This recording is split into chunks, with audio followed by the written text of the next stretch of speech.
هل ست حامل وحامل معها بيبي وانولد، هل ممكن الست الحامل تورث مرض للقلب؟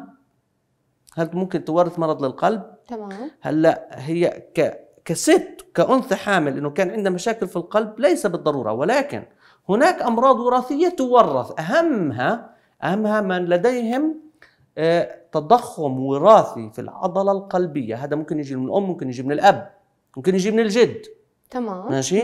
هذا التضخم الوراثي في العضلة القلبية ممكن انه يورث الى الاطفال، نعم ممكن.